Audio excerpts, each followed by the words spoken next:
আসসালামু আলাইকুম রহমতুল্লাহ। আজ আমরা আলোচনা করব নিয়ত সম্পর্কে। খুবই গুরুত্বপূর্ণ একটি হাদিস এবং সহিহ হাদিস নিয়ে আমরা আলোচনা করব, যেটি হতে পারে আমাদের জীবনের প্রতিটি কাজকে আরও অগ্রসর করে তুলবে। তাই চলুন শোনা যাক আজকের নিয়ত সম্পর্কে গুরুত্বপূর্ণ একটি সহিহ হাদিস।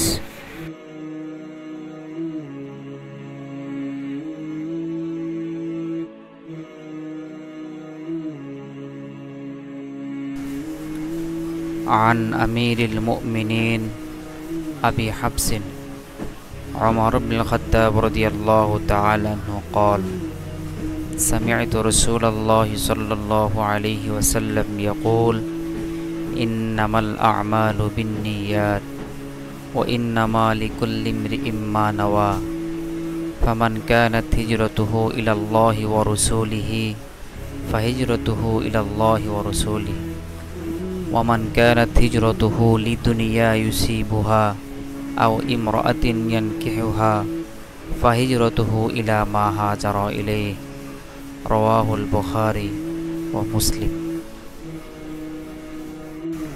আমিরুল মুমিনিন হযরত ওমর ইবনুল খাত্তাব রাদিয়াল্লাহু তাআলা আনহু থেকে বর্ণিত, রাসূলুল্লাহ সাল্লাল্লাহু আলাইহি ওয়াসাল্লাম বলেছেন, নিশ্চয়ই সকল কাজ নিয়তের উপর নির্ভরশীল, আর প্রত্যেক ব্যক্তির জন্য সে যা নিয়ত করে তাই হবে। অতএব যার হিজরত আল্লাহ ও তার রাসূলের জন্য, তার হিজরত আল্লাহ ও তার রাসূলের জন্যই হবে। আর যার হিজরত দুনিয়ার কিছু পাওয়ার জন্য বা কোনো নারীকে বিয়ে করার জন্য হবে, নবী সাল্লাল্লাহু আলাইহি ওয়াসাল্লাম বলেন, তার হিজরত সে উদ্দেশ্যের জন্যই হবে যেটির জন্য সে হিজরত করেছে। সহিহ আল বুখারী হাদিস নম্বর 1, সহিহ আল মুসলিম হাদিস নম্বর 1907 নম্বর।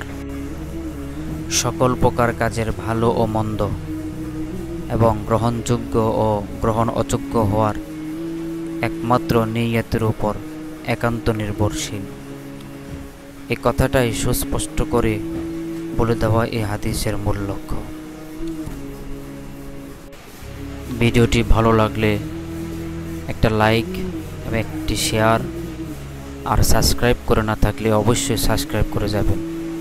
আসসালামু আলাইকুম রহমতুল্লাহ।